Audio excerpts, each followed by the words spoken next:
जय जिनेन्द्र। श्री सद्गुरुदेव स्तुति। संसार सागर तारवा जिनवाणी छे नौका भली ज्ञानी सुकानी मळ्या विनाए नाव पण तारे नहीं।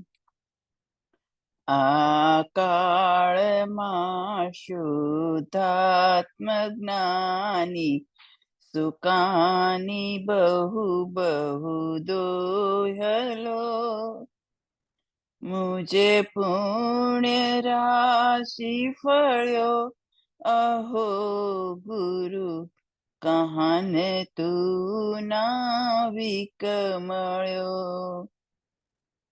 अहो भक्त चिदात्माना सीमंधर वीर कुंदना बाह्यांतर विभवो तारा तारे नाव मुमुक्षुना सदा दृष्टि तारी विमल निज चैतन्य निरखे अनेक ज्ञप्ति माही दरव गुण पर्याय विलसे निजालंबी भावे परिणति स्वरूपे जय भळे निमित्तो व्यवहारो चिदगन विषेका इन मळे हरिओ सत सत ज्ञान ज्ञान धबके ने वज्रवाणी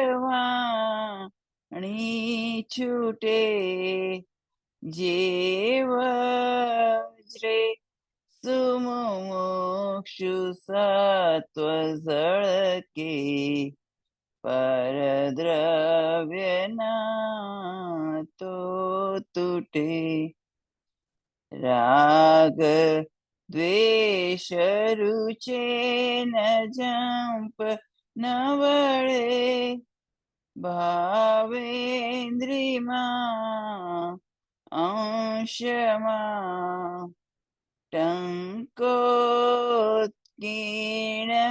अकंप ज्ञान महिमा हृदय रहे सर्वदा नीते सुदासरण चंद्र तने नमो करुणा अकारण समुद्र तने नमो हे ज्ञान पोषक सुमेघ तने नमो आदासना जीवन शिल्पी तने नमो आदासना जीवन शिल्पी तने नमो ऊंडी ऊंडी ऊंडेथी सुख निधि सतना वायुनी ते वहंती वाणी चिन्मूर्ति तारी उर अनुभवना सूक्ष्म भावे भरेली ભાવો ઊંડા વિચારી અભિનવ મહિમા उधर ચિત્તમાં का चालू कर दो। લાવી લાવી ખોયેલું રત્ન પામું મનરથ મનનો પૂરજો શક્તિશાળી ખોયેલું હું રત્ન પામું મનરથ મનનો પૂરજો શક્તિશાળી। बहुत सुंदर બધાને જય ज्योत्सना बहन, जिनेन्द्र। जय धन्यवाद। जी, thank you thank you. Arun ji, आपका स्वागत है। हाँ जी, बधाने जय जिने। બધાને સાદર જય જીનેન્દ્ર। પંડિતજી મેરા નમસ્કાર। जय नमस्ते जिनेन्द्र। जय जिने। जय જય જીનેન્દ્ર। બધાનો જય जिनेन्द्र। बधानो जय। शुरू करें। हाँ जी। नमो अरहंताणं नमो सिद्धाणं नमो आयर्याणं नमो वज्रायाणं नमो लोके सवसा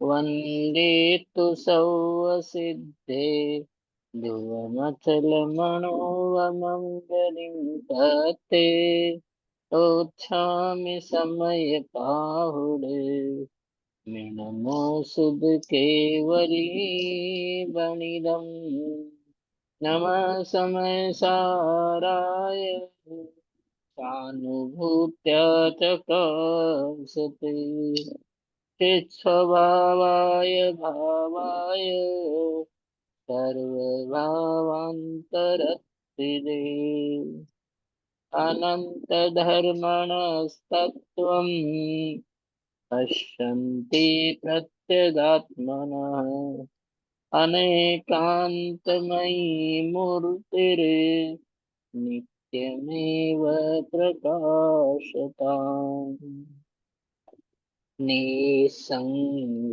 है जो वायु सम निर्लेप है आकाश से निज आत्म में विहरते जीवन पर की आस से जिनके निकट से आदि पशु भी भूल जाते क्रूरता उन दिव्य गुरु की हो ऐसी अलौकिक शूरता त्रिकालवर्ती सर्वतंत्र परमेष्टि भगवंतों की जय हो।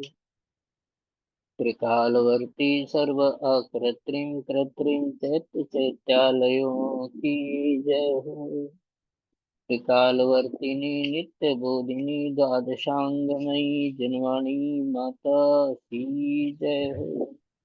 त्रिकालवर्ती 3 कम 9 करोड़ मुनिराजों की जय हो। परम उपकारी श्री सदगुरुदेव की जय। सिद्धांतोनी सर्वाणी बोल 14। ज्ञाननो करता कहेવો તે તો ઉપચાર વ્યવહાર છે। રાગનો કરતા કહેવો તે તો અज्ञान છે। बात कर्तापने की है। कौन करता? मैं अकार्य अकारण शक्ति को धारण करने वाला चैतन्य द्रव्य हूँ। न मैं किसी का करता, न कोई अन्य मेरा करता है।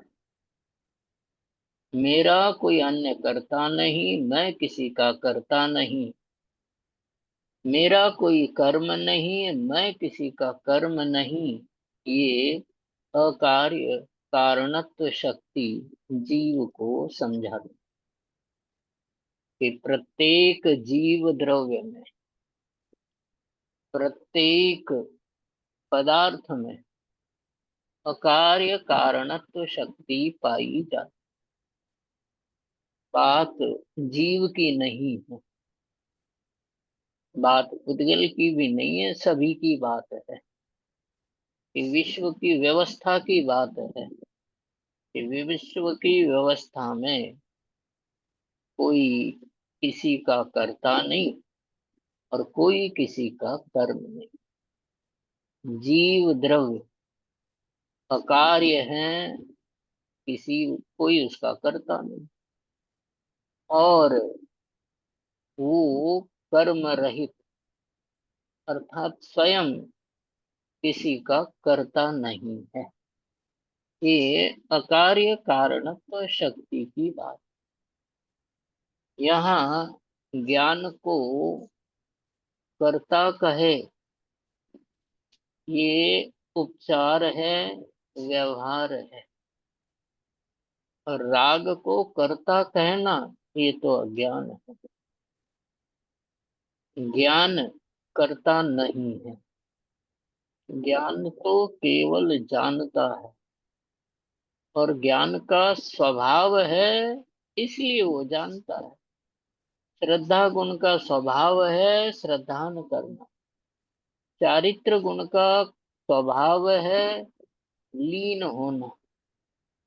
वेदना गुण का स्वभाव है वेदन करना। तो ऐसे ही ज्ञान भी अपने स्वभाव रूप कार्य कर जानता मात्र है। जो जानने में आते हैं सहज सहज जानने में आते हैं, उनको ज्ञान जानता है। ज्ञान कैसे जानता है कि अभी जो गाथाएं चली 373 से 382 तक और जो श्लोक थे, उन हाँ जी। सब में एक उदाहरण दिया दर्पण का। कि दर्पण में पदार्थ झलकते हैं। पदार्थों को जानने के लिए दर्पण चला नहीं जाता, और पदार्थ ये नहीं कहते कि तुम मुझे जानो। पदार्थों में प्रमेयत्व नाम का गुण है, उसके कारण से वे पदार्थ ज्ञान के सदाकाल ज्ञेय बनते। और ज्ञान अपने स्वभाव से उनको जानता है।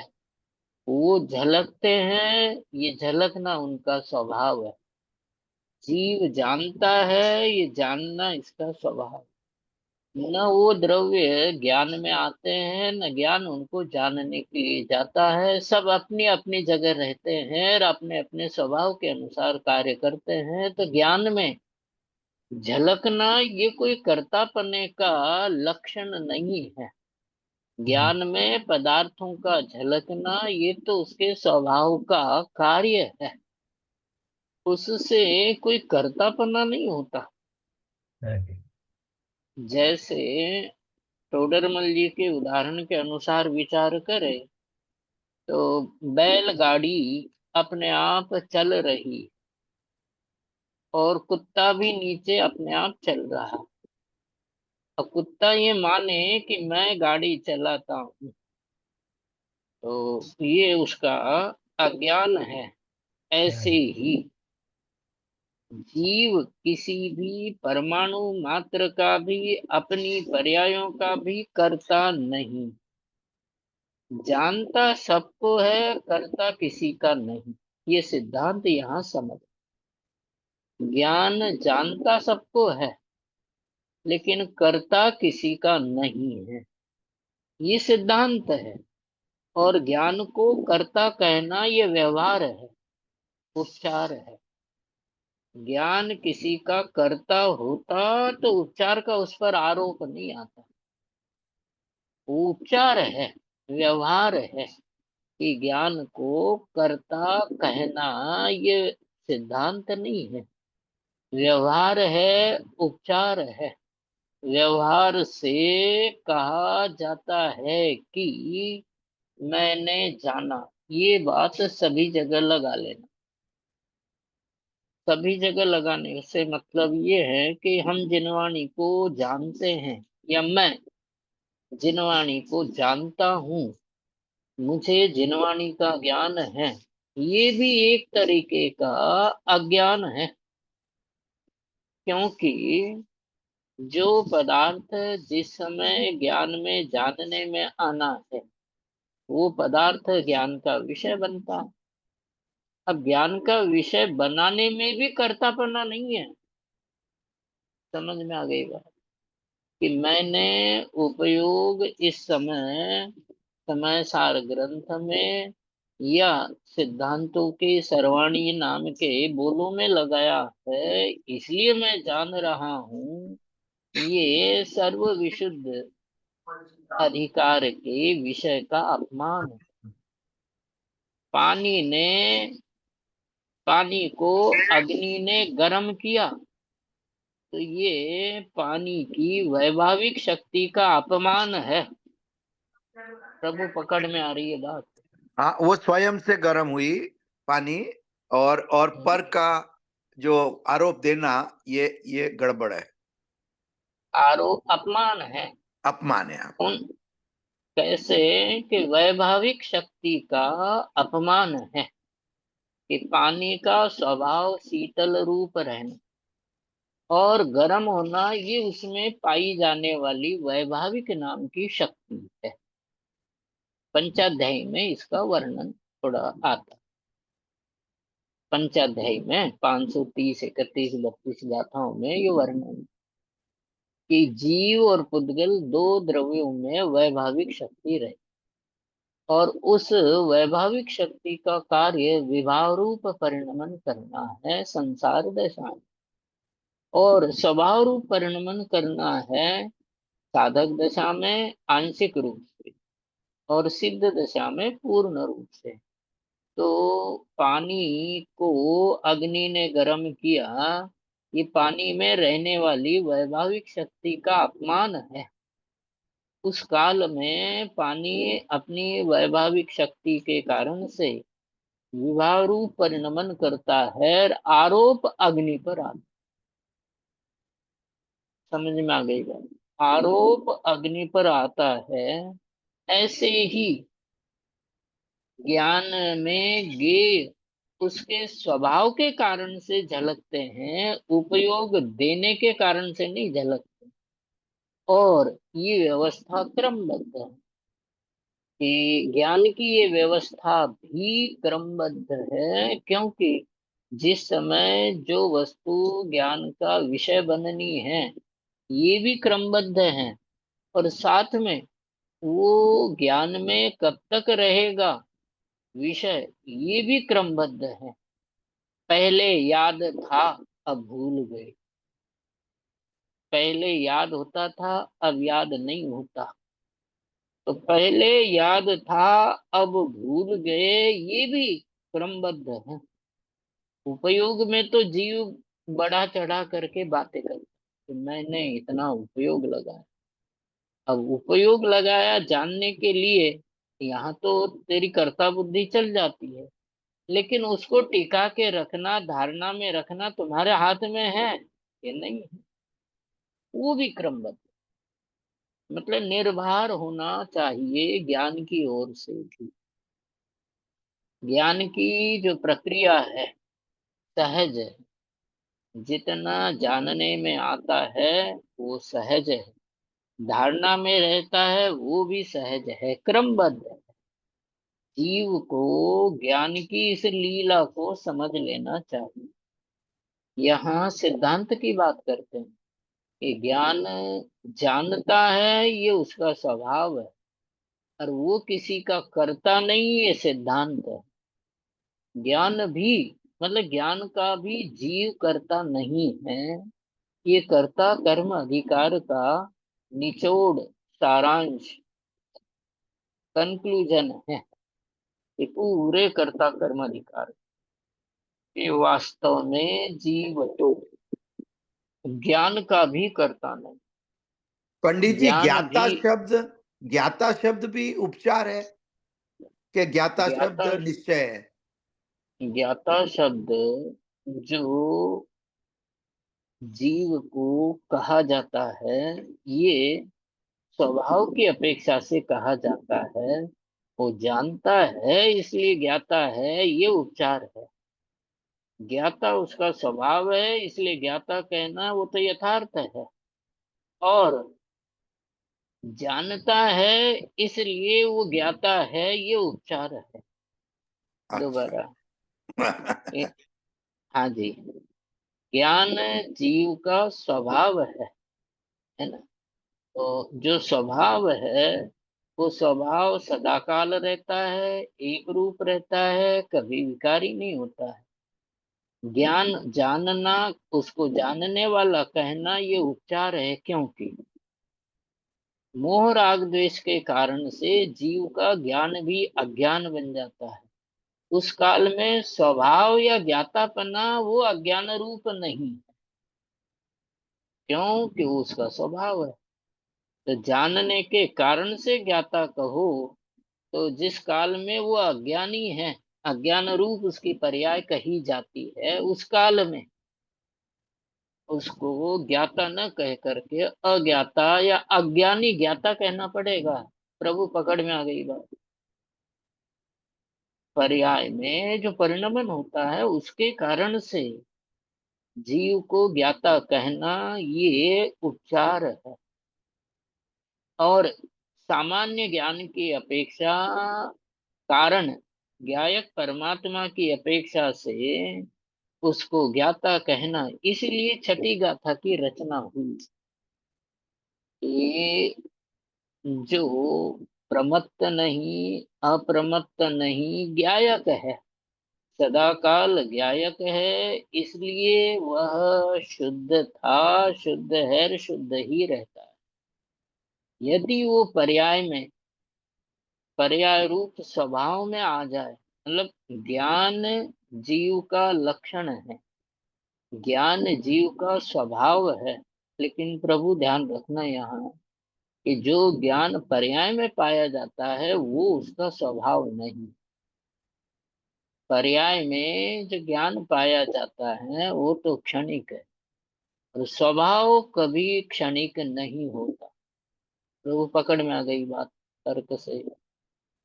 ये स्वभाव त्रिकाल होता है, इसलिए त्रिकाली चैतन्य ज्ञायक पिंड भगवान आत्मा, वो जो ज्ञायक कहा जाता है, त्रिकाल ज्ञान की अपेक्षा से, पिंड रूप ज्ञान की अपेक्षा से ज्ञान स्वभाव को कहना वो यथार्थ है।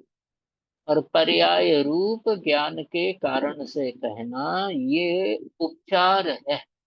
तो जो ज्ञाता कहा जाता है, वो त्रिकाली ज्ञायक शक्ति के कारण से, ज्ञायक पुंज के कारण से उसको ज्ञाता कहा जाता है, वर्तमान की पर्याय की अपेक्षा से नहीं।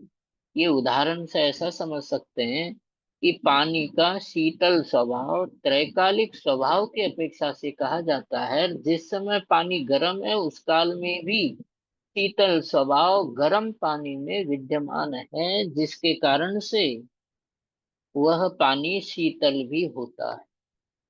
समझ में आ गई बात। जिस काल में पानी गर्म है, उस काल में भी शीतल स्वभाव विद्यमान है।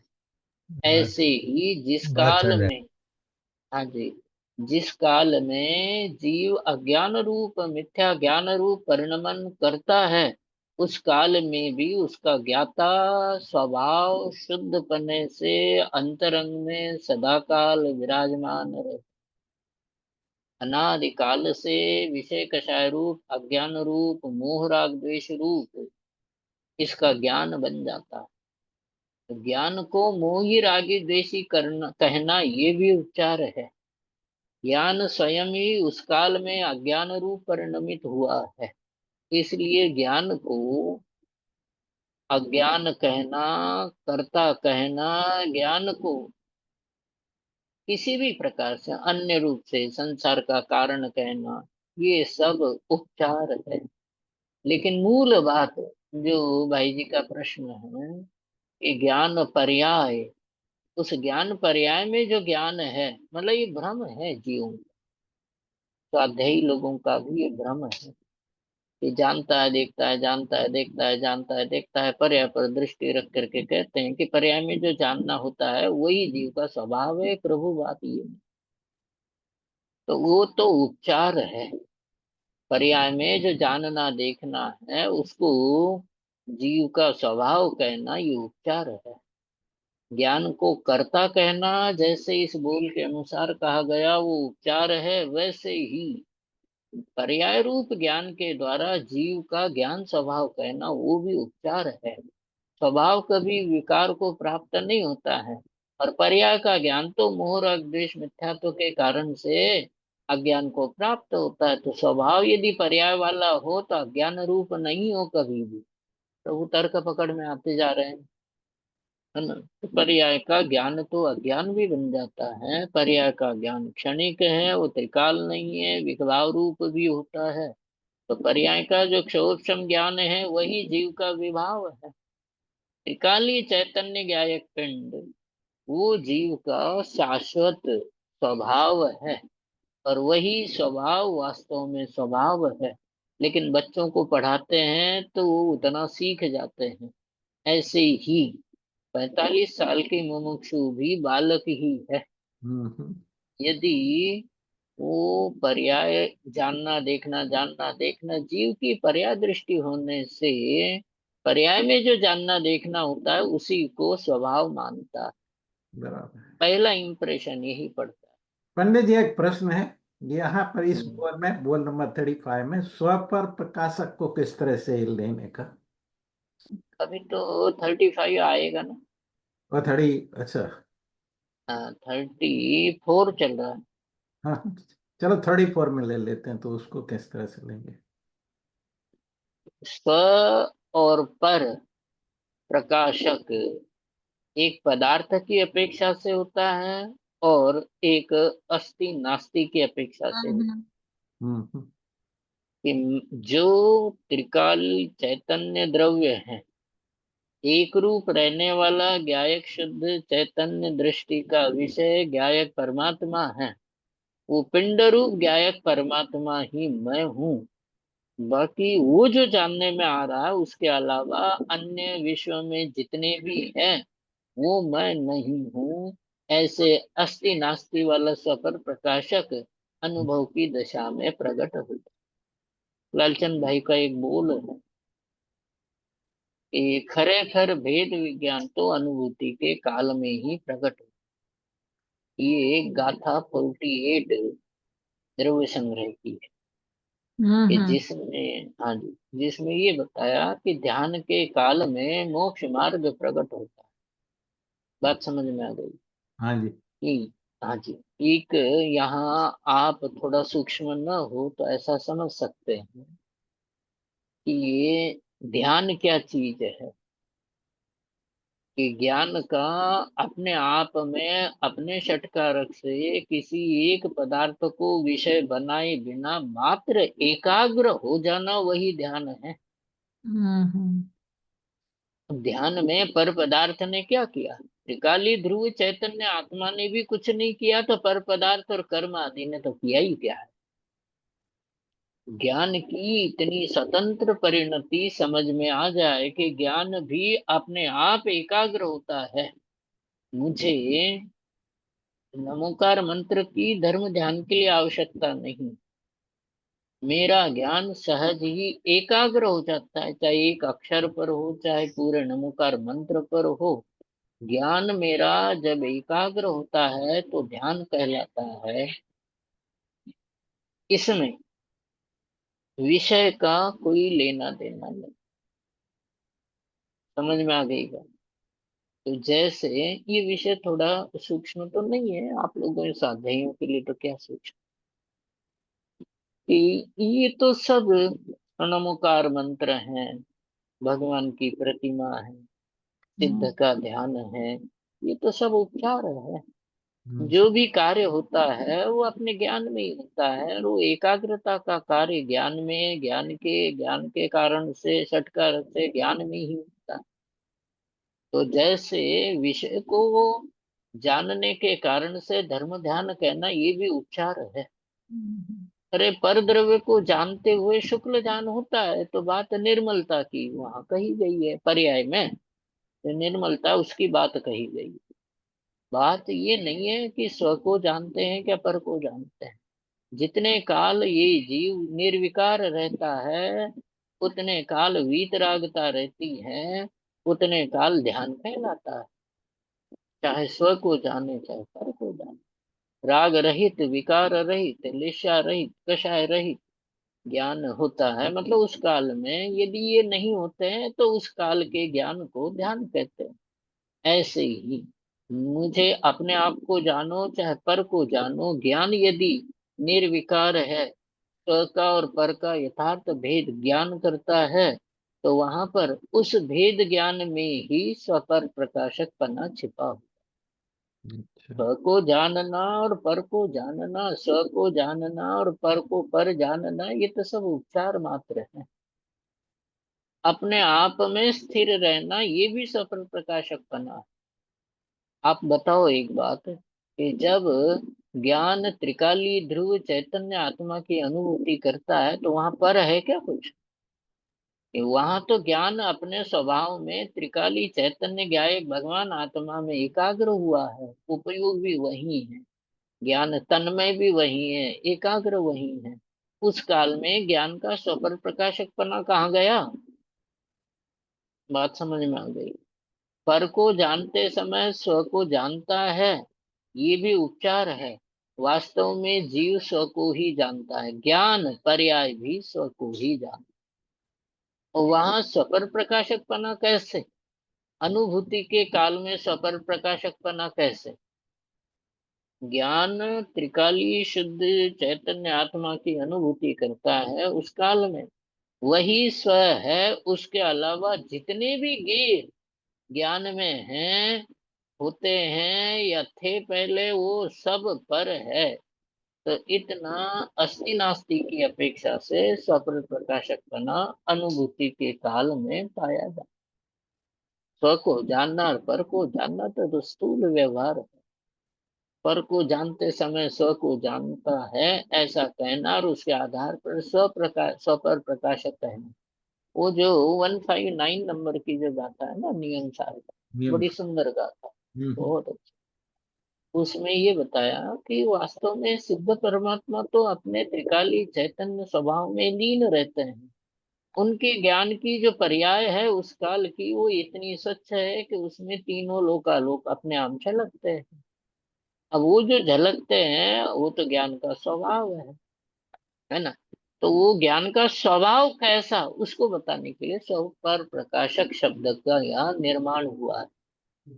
कि वो ज्ञान की जो पर्याय है वो अपने स्वभाव में लीन है, लेकिन उसकी स्वच्छता की वजह से बाहर के पदार्थ उसमें झलकते हैं।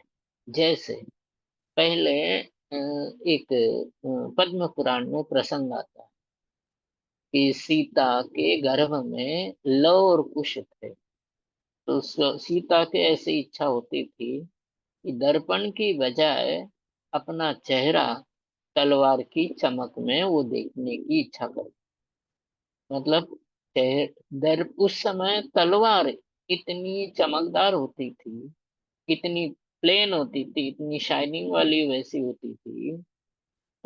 आप समझ जाना उदाहरण को, कि उसमें अपना चेहरा को देख लो। जैसे पानी हिलता नहीं है तो उसमें चंद्र वैसा दिखाई देता है, आप अपना चेहरा भी पानी में देख सकते हैं। मतलब दर्पण में ही चेहरा दिखता है ऐसा नहीं, पानी में भी दिख सकता है, तलवार पर भी, और पॉलिश करते हैं कई बार ग्रेनाइट वगैरह के, तो उसमें भी अपनी परछाई दिखाई देती है, अपना प्रतिबिंब उसमें दिखाई देता है। तो सीता तलवार की धार में अपना चेहरा देखती। तो उदाहरण में इतनी सी बात समझ लेना कि तलवार अपनी चमक से अभिन्न है, वो अपने चमक रूप ही परिणमन करती है। अब वो चमक रूप परिणमन के काल में उसमें दूसरे पदार्थ के प्रतिबिंब दिखते हैं। ये चमक ने नहीं देखा, चमक तो अपने आप में लीन है। ऐसे ही सिद्ध परमात्मा अपने स्वरूप में लीन रहते हैं। उस काल में पर पदार्थ झलकते हैं, जानने में आते हैं, दिखाई देते हैं। तो जो पदार्थों का झलकना दिखना वही पर प्रकाशकपना है। बात पकड़ में आ गई। पर प्रकाशकपना कोई अलग से नहीं है। और यही बात छद्मस्तक के ज्ञान पर भी लागू होती है कि जितनी स्वच्छता ज्ञान में है उतने पदार्थ ज्ञान के विषय बनते हैं। स्वच्छता कहो या क्षोभम को, तो उस काल में वह पदार्थ ज्ञान का ज्ञेय बनता है। ज्ञान का ज्ञेय बनने पर वो जीव अपने ज्ञान को ही जानता है, पर्याय को ही जानता है, और पर्याय के प्रतिबिंब को जानता है। अब अंतर क्या पड़ता है कि छद्मस्त तो उपयोग पूर्वक जानता है, तो ये आरोप किया जाता है तो मैंने पर को जाना। हालांकि स्वपर प्रकाशकपना में एक तो स्वभाव है और एक स्वच्छता। स्वभाव के कारण से ज्ञान अपने को ही जानता है, स्वच्छता के कारण से उसमें पर का प्रतिबिंब भी पड़ता है। उस प्रतिबिंब को ज्ञान अपने स्वभाव से ही जानता है, इसी को स्वपर प्रकाशकपना कहते हैं।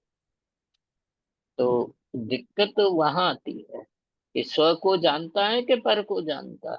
ये प्रश्न बहुत चर्चित होता है मुमुक्षुओं में, सब में। कि स्व को जानता है उस काल में भी।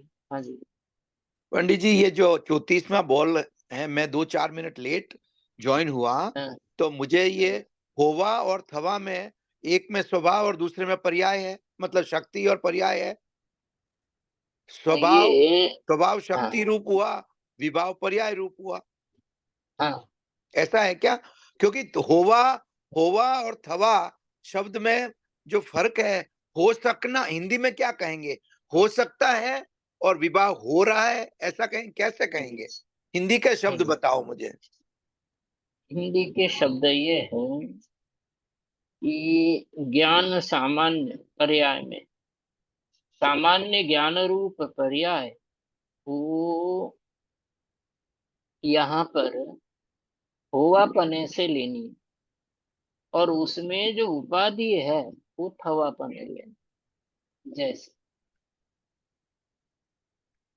मुझे समय सार का ज्ञान है, तो समय सार के ज्ञान को ज्ञान कहना ये थवापने है। और समय सार के ज्ञान के समय भी मैं ज्ञान रूप हूँ, पर्याय वाली बात कि मैं ज्ञान रूप हूँ, ये हो अपने है। समय सार के बाद मैं नियम सार पढ़ूंगा, तो उस समय नियम सार थवापने है, ज्ञान होवापने है। नियम सार छोड़ करके प्रवचन सार पढ़ूंगा, उस समय प्रवचन का ज्ञान थवापने है और ज्ञान होवापने है। अच्छा, अब ठीक हाँ है, जी। ओके, थैंक यू, समझ गया। ये तो गुजराती के शब्द हो गए, उसका हिंदी में किस तरह से वो है नहीं ना, यही तो प्रॉब्लम है हिंदी में। नहीं इसीलिए नहीं पंडित जी समझा रहे हैं कि शब्द नहीं है। मैं शब्द रीत है वो जो ट्रांसलेट करते हैं ना, फॉर एग्जाम्पल हाँ, हाँ मैं यही तो मुझे हाँ दिक्कत हो रही थी, इसलिए पूछा। Thank you. हाँ हाँ। देखो, होवापने का मतलब ये है कि त्रिकाली ध्रुव चैतन्य द्रव्य तो सदाकाल सत्ता रूप है ही। उसी प्रकार से ज्ञान पर्याय में जो ज्ञान है, चाहे मति हो, श्रुत हो, अवधि हो, ये तो उपाधियां है ना। ये सब उपाधियां और उसमें जानने में आने वाले ज्ञान, ये सब उपाधि रूप जितनी भी उपाधियां हैं वो उस काल में उस योग्यता से जानने में आने वाला ये जो विषय है वो तो थवापने है। और जिस काल में मति ज्ञान है उस काल में भी ज्ञान है, जिस काल में श्रुत ज्ञान है उस काल में भी ज्ञान है, यहाँ तक कि जिस काल में केवल ज्ञान है उस काल में भी ज्ञान ज्ञान ही। पर्याय में भी जो ज्ञान सामान्य है वो सदाकाल हुआ पने छे, हाँ, है तो ना। दोनों दोनों पर्याय हैं, एक में उपाधि हाँ की जी। बात है और दूसरे में खाली स्वभाव की बात। एक बात। सामान्य। दूसरी बात ये पर्याय स्वभाव की बात। अब त्रिकाली ध्रुव चैतन्य का सदाकाल एक रूप रहना ये हुआ पने हैं। और चाहे पर्याय निर्मल हो चाहे पर्याय अशुद्ध हो, दोनों ही पर्याय क्षणिक होने से त्रिकाली ध्रुव की अपेक्षा से विभाव है। बात समझ में आ गई। एक तो उपाधि की अपेक्षा से विभाव और एक नित्यता और अनित्यता की अपेक्षा से विभाव, एक दूसरे के लिए वो विभाव रूप है। समझ में आ गई बात। विभाव भी स्वभाव है, पर्याय भी जीव का विभाव रूप स्वभाव है।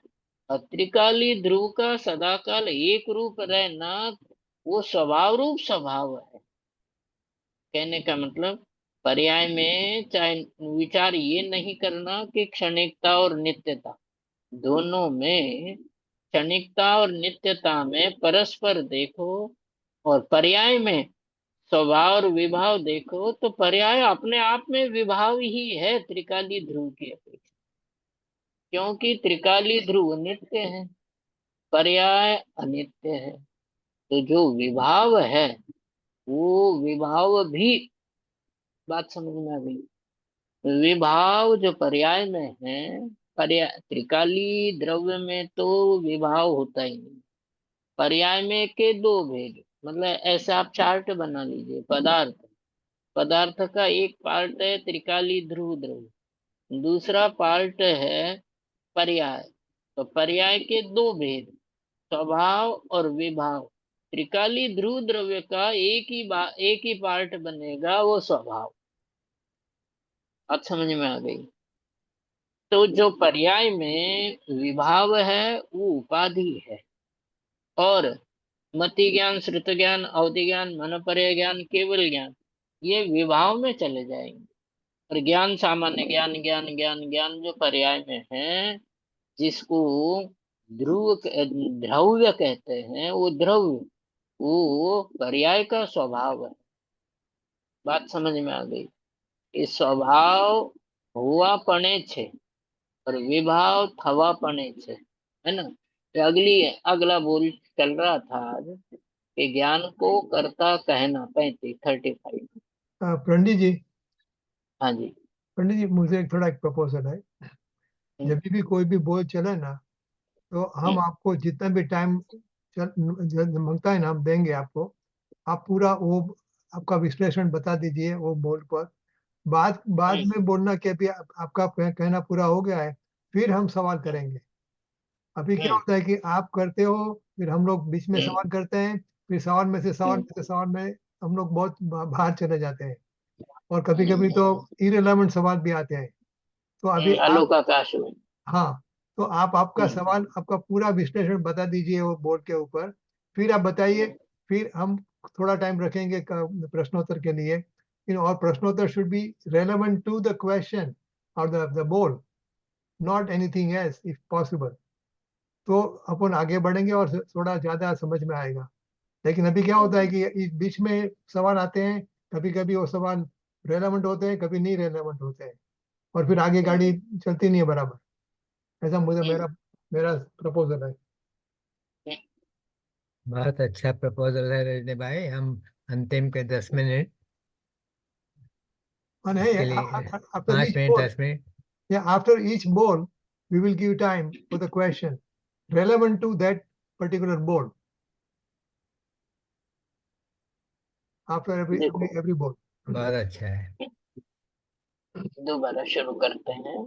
बात जिनवाणी की है, बात ज्ञानियों की है, जिन्होंने सारा जीवन इसमें लगा दिया है, तो इसमें गहराइयां बहुत है। ज्ञान को जानने का कर्ता कहना और ज्ञान को स्वपर प्रकाशक कहना, जैसे ज्ञान को स्वपर प्रकाश कहना भी उपचार है।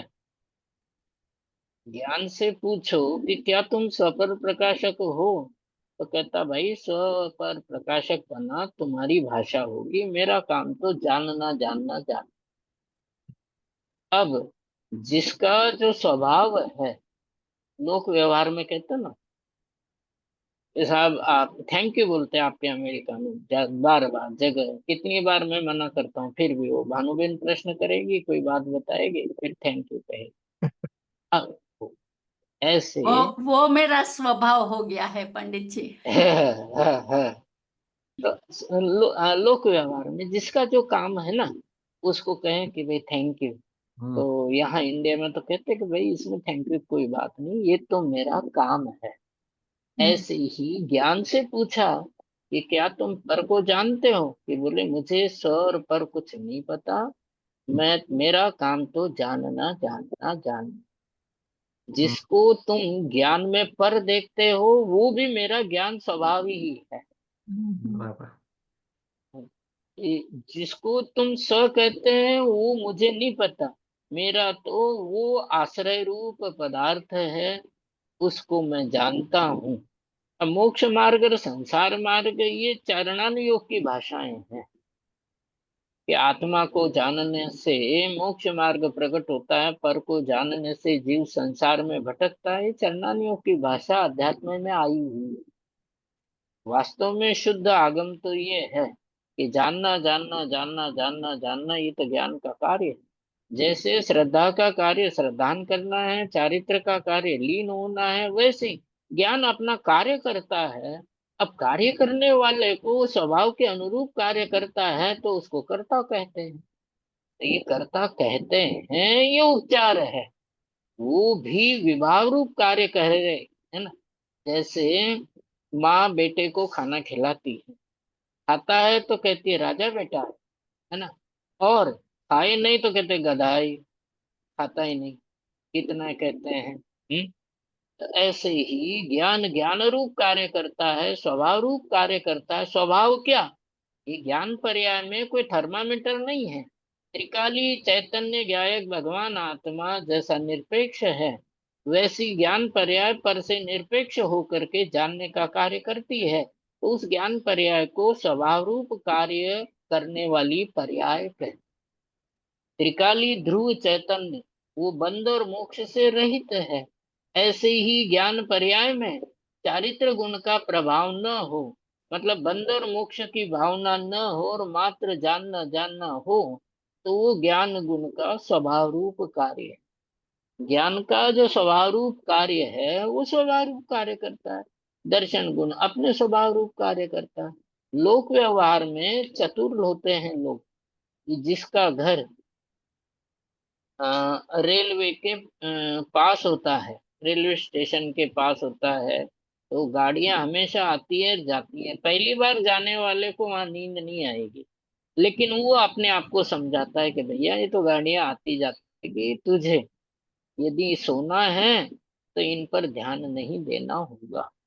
तो लोक व्यवहार में जैसा हम समझौता कर लेते हैं, अध्यात्म में समझौता हो जाए तो मोक्ष मार्ग प्रकट। कैसे कि ज्ञान का कार्य तो केवल जानने जानने जानने का है।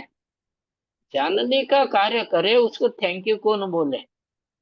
ऐसे ही ज्ञान का कार्य यहाँ पर जानना जानना है, उसको थैंक यू क्या बोलना। थैंक यू बोलना मतलब कर्ता कहना, उसको कर्ता कहना भी ये तो अज्ञानियों को समझाने के लिए है। खरेखर बात तो ये है कि विश्व में प्रत्येक पर्याय अपने षटकारक से परिणमन करती है। ज्ञान की पर्याय भी पर द्रव्य की अपेक्षा के बिना षटकारक रूप से परिणमन करती है। उसको पर की अपेक्षा नहीं, द्रव्य की भी अपेक्षा नहीं, आगे पीछे की पर्याय की अपेक्षा भी नहीं।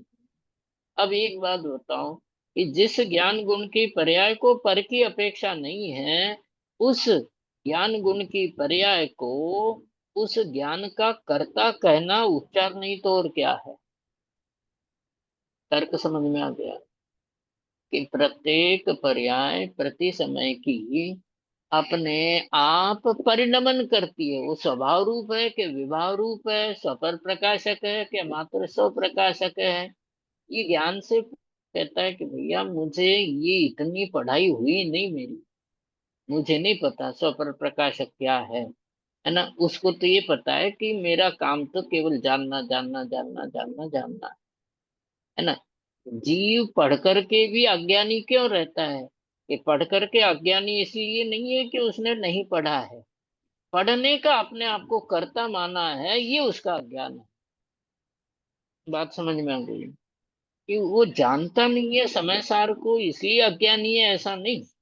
समय सार का ज्ञान है, समय सार का व्याख्यान भी करे, समय सार दूसरों को समझा दे, इतना भी ज्ञान हो जाए, लेकिन फिर भी वो अज्ञानी क्यों है?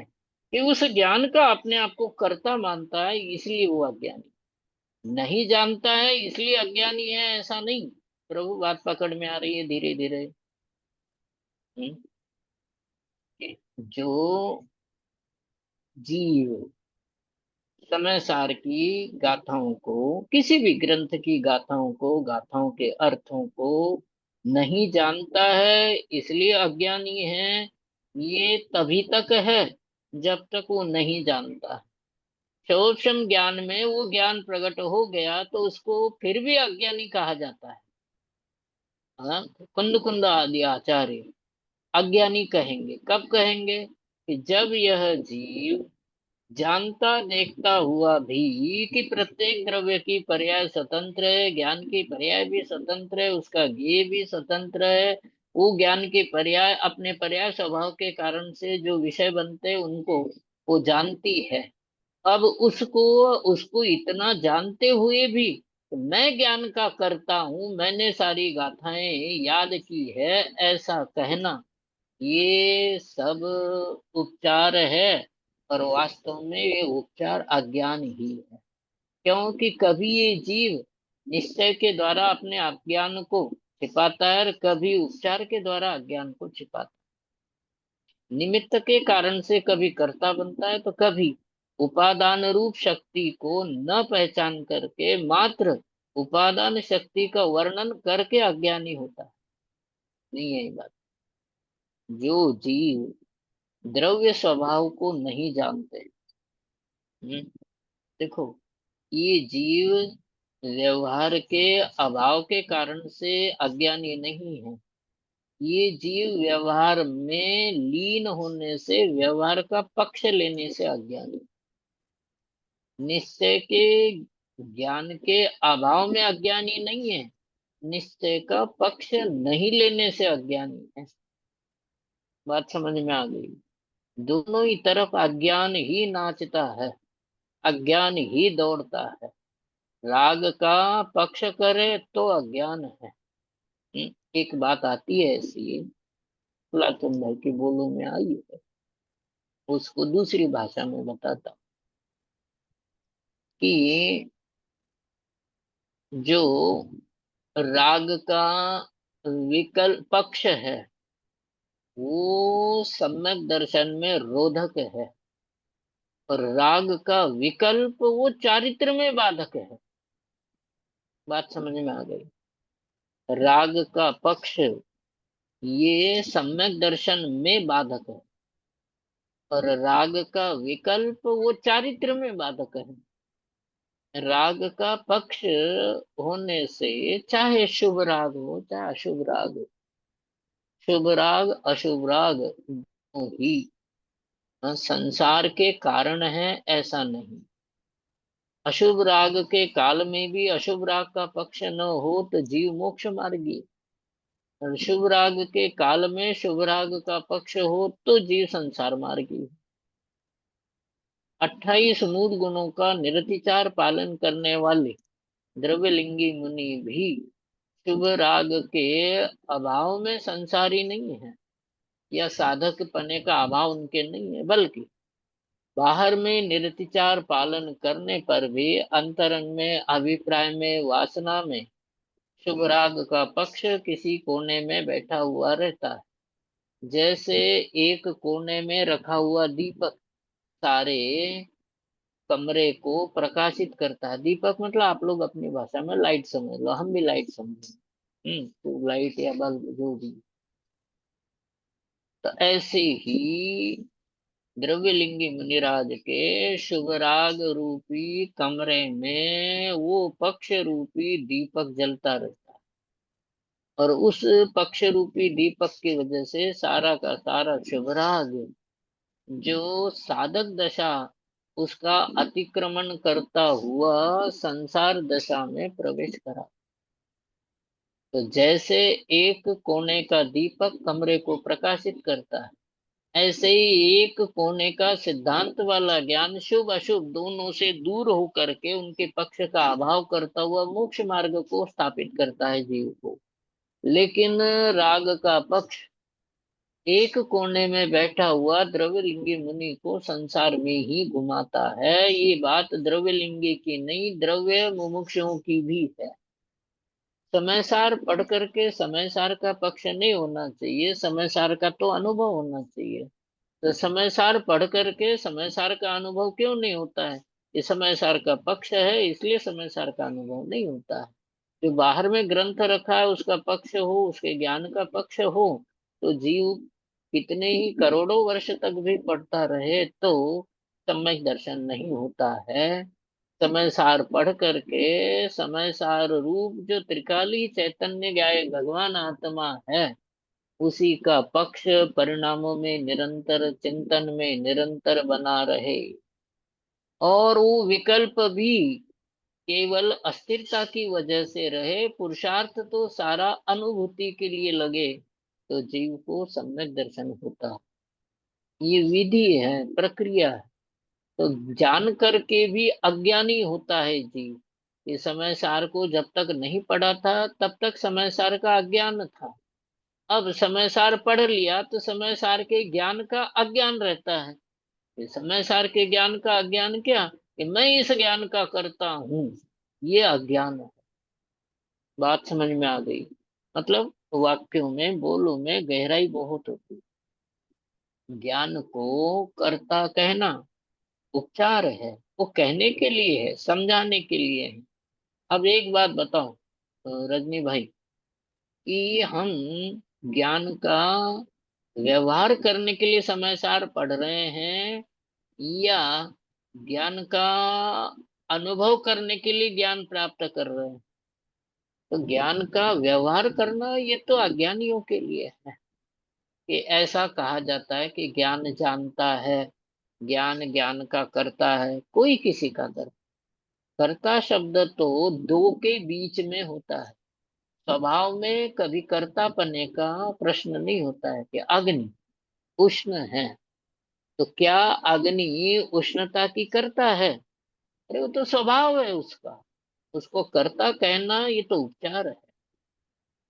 ऐसे ही यहाँ पर समझना है कि जानना जानना जानना ये जीव का स्वभाव है, और उस स्वभाव को कर्ता कहना वास्तव में फूल सुगंध वाला ही होता है।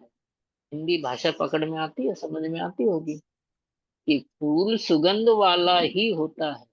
तो क्या हम फूल को सुगंध का कर्ता कहते हैं? क्या वो फूल सुगंध का करता है? कह रहे स्वभाव है।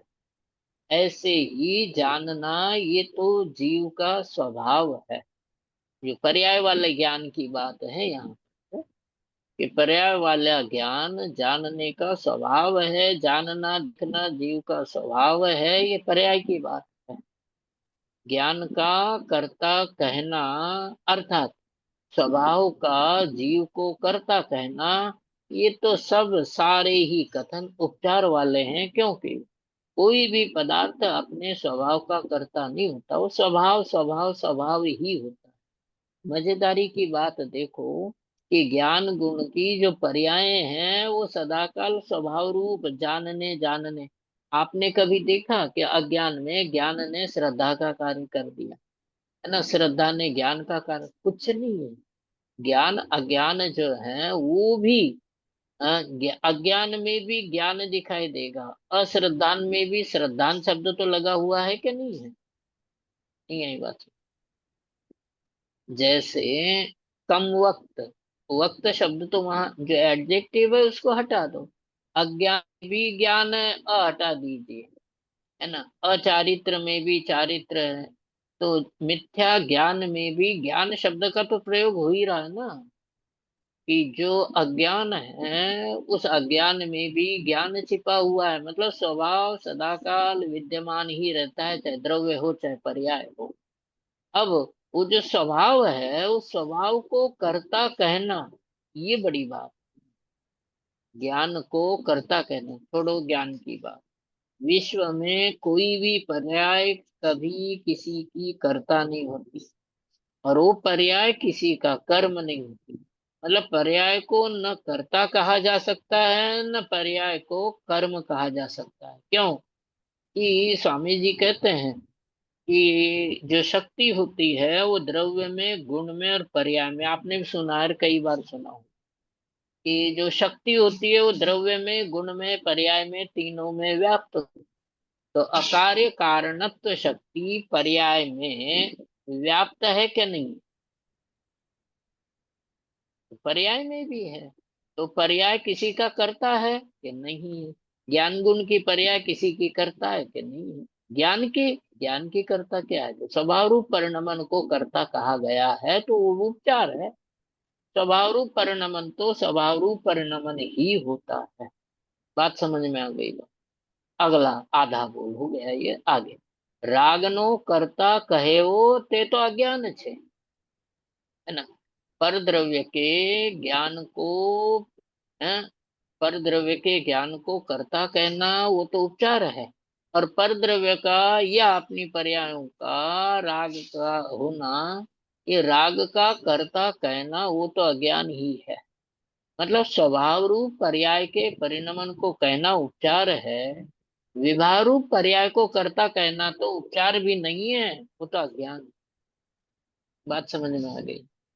कि जो पर्याय में मतलब इसको ऐसा समझना, ये अभिप्राय क्या है बोल का, कि पर द्रव्य का राग करना, है ना, उस राग को, जैसे धन के एफडी बना दी हमने, आपके वहां भी होती है कि नहीं पता नहीं, डॉलर बैंक में रख दिए एफडी कर, तो अभी वो विषय संरक्षणानंदी रौद्र ध्यान पढ़ रहा है ना। तो रौद्र ध्यान के बीच में मैं अपनी तरफ से बता देता हूँ बात। ये आर्त ध्यान को तिर्यंच गति का कारण, तो शिष्य प्रश्न करता, ध्यान शतक में चर्चा है कि तिर्यंच गति का कारण कहा, भाई वो तो संसार का कारण है, चारों ही गति में ले जाएगा ना, तिर्यंच गति का कारण क्यों कहा आर्त ध्यान को? तो इसलिए कहा कि आर्त ध्यान ये तिर्यंच गति का कारण इसलिए कहा, वो कहते हैं कि सबसे अधिक काल इस जीव का तिर्यंच गति में ही बीतता है।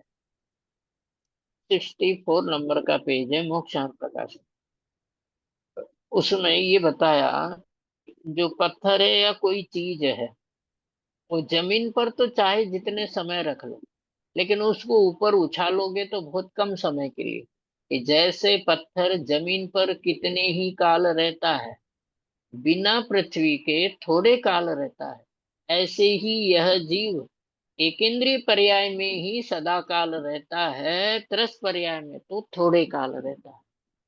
समझ में आ गई बात? 64 नंबर का पेज मोक्षांत प्रकाशक पढ़ लेना, सेकंड या थर्ड नंबर का पैराग्राफ है। उसमें ये बताया कि जीव ज्यादातर एक इंद्रिय पर्याय अर्थात तिर्यंच गति में रहता है, तरस पर्याय 2 इंद्रिय से लेकर के बाकी सब पर्यायों में बहुत कम समय के लिए रहता है। जैसे पत्थर जमीन पर ही ज्यादा देर रहता है ना, आकाश में तो बहुत कम समय के लिए रहता है। तो वहां तिर्यंच गति का कारण क्यों है? दूसरी बात, ये आर्त ध्यान से रौद्र ध्यान ज्यादा भयानक है। कैसे पता चलता है?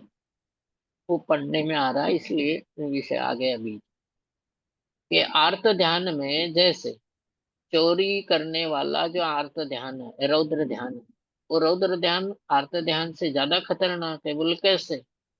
कि जिसके रुपए पैसे आपने खर्च मतलब चोरी किए, धन चोरी किया, वो सामने वाला वो सामने वाले को आपने आर्त ध्यानी बना दिया और आप खुद स्वयं रौद्र ध्यानी बने। आर्त ध्यान में दूसरे के दुख का इस तरह का काम नहीं होता है। रौद्र ध्यानी खुद भी दुखी होता है, दूसरों को भी दुखी करता है, इसलिए रौद्र ध्यानी रौद्र ध्यान नरक गति का कारण है। आर्त ध्यानी खुद ही दुखी होता है, रौद्र ध्यानी खुद भी दुखी होता है, दूसरों को भी दुखी करता है, इसलिए ज्यादा खतरनाक रौद्र ध्यान है ना। बात तो राग की है। राग को कर्ता कहना, समय हो गया कि राग को कर्ता, राग का कर्ता कहना ये तो अज्ञान है, और ज्ञान का कर्ता कहना ये उच्चार है। मतलब स्वभाव रूप पर्याय का कर्ता कहना वो भी उच्चार है, क्योंकि स्वभाव रूप पर्याय का स्वभाव रूप परिणमन होना ही उसका स्वभाव है। और पर्याय यदि स्वभाव रूप ही परिणमन करती है फिर भी उसको कर्ता कहा जाता है, तो उच्चार है। पर द्रव्य के राग का मतलब धन आदि की जो बात आई थी कि मैंने ऐसा एफडी वगैरह करके रखी इसलिए सेफ है, इस राग का कर्ता जीव को कहना कर्णान योग के अनुसार भी अज्ञान है। इसकी चर्चा अगली बार करेंगे। वो कर्णान योग शब्द याद दिला ना। बदाम में जय जय। जय जिनेन्द्र। पंडित जी कुशल भाई 5 मिनट दो, क्योंकि अभी ये बोल पर किसी का क्वेश्चन होवे तो हाँ। पूछ सके। और पंडित जी मुझे भी एक क्वेश्चन है कि हम यहाँ बोलते कि ज्ञान का कर्ता उपचार है, वो बराबर है, परंतु वो हम ये तो श्रद्धा की अपेक्षा से ये बोल है। और हम क्योंकि श्रीमद जी बोलते हैं ना कि आत्मा छे, आत्मा कर्ता छे, आत्मा भोक्ता छे, तो यहाँ है कि ज्ञान का कर्ता उपचार, तो वो ज्ञान की अपेक्षा से तो ज्ञान का कर्ता है, वो कैसे लेंगे? वो आप थोड़े 5 एक मिनट के लिए इसका। हाँ 5 बता देता हूँ। श्रीमद जी की बातें द्रव्य संग्रह ग्रंथ में भी है ना। और श्लोक नंबर आपको याद होगा या आप लोगों में से किसी को याद होगा, समय सार में यह परिणमति सुकर्ता।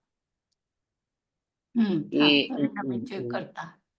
हाँ, जो परिणमन रूप अपने स्वभाव के अनुरूप, परिणमन स्वभाव के अनुरूप दो, जैसे पर्याय, पर्याय का पर्याय स्वभाव है तो पर्याय पर्याय रूप परिणमन करती है, पर्याय ही पर्याय रूप परिणमन करती है, इसलिए पर्याय का कर्ता पर्याय है। ज्ञान कठिन तो नहीं पड़ा, सरल समझ में आ गया। ज्ञान, हाँ ज्ञान, हाँ जी, ज्ञान गुण की जो पर्याय है वो ज्ञान गुण की पर्याय ज्ञान गुण रूप ही परिणमन करती है, तो अपने पर्याय स्वभाव के अनुसार परिणमन करती है, और विशेष गुण जो ज्ञान है उस रूप परिणमन करती है। तो जो जिस रूप परिणमन करता है उसका उसे कर्ता कहना ये उपचार है। बात समझ में आ गई? बराबर बराबर। हाँ हाँ जी, कि जो ज्ञान है वो ज्ञान तो ज्ञान रूप ही परिणमन करेगा ना, और परिणमन करने वाले को कर्ता कहते हैं, तो उसको जो कर्ता कहा गया, उस रूप परिणमन करना उसका स्वभाव है, तो उसको कर्ता क्यों कहा?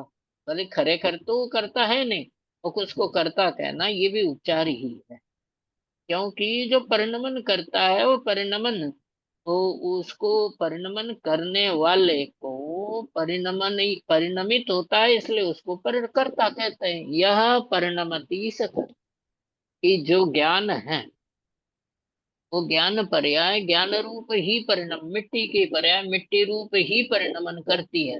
अब उस मिट्टी में से कभी घड़ा बनता है, कभी दीपक बनता है, तो जो घट रूप पर्याय है या दीपक रूप पर्याय है वो तो उसका कर्म है, मतलब आकार को कर्म कहा। मतलब ज्ञान में जो जानने में आता है वो वास्तव में है ज्ञान, लेकिन उपाधि की वजह से उसको कर्म कहा।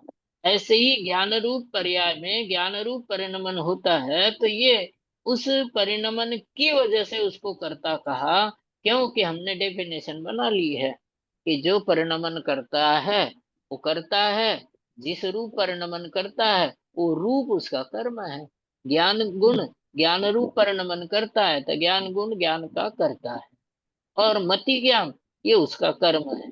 जो ज्ञेयाकार जो जानने में आया वो उसका कर्म है। अब कर्म है तो बोले कर्म तो उपचार ही है, क्योंकि ज्ञान ज्ञान रूप ही परिणमन करता है। अब वो जो ज्ञान रूप परिणमन, वो जो रूप है ना, वो रूप कोई ना कोई तो होगा ही, वो रूप ही उसका कर्म है। मतलब ज्ञान रूप परिणमन करता है और ज्ञान में जो ज्ञान का रूप है वही उसका कर्म। ये है अपेक्षा। और श्रीमद जी वगैरह जितने भी मतलब ज्ञानी जन कहते हैं, आचार्य कहते हैं, वहाँ अलग अलग अपने जैसे जितने भी स्वभाव बताए द्रव्य संग्रह में वो व्यवहार से बताए, निश्चय से अलग बताए। जहाँ जहाँ जे जे अपेक्षा हो उस अपेक्षा से समझना। यहाँ तो शुद्ध अपेक्षा अलग है, हाँ हाँ इतनी सी। हाँ, हाँ, थैंक यू पंडित जी। बहुत सरल है। नहीं धन्यवाद पंडित जी। हाँ हाँ हाँ, धन्यवाद, थैंक यू। दोनों ट्रांसलेशन है बस, हम्म, है ना? ठीक है।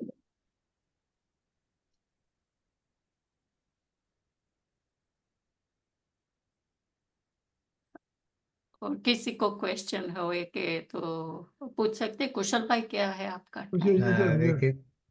किसी को कोई प्रश्न हो तो पूछ लीजिए।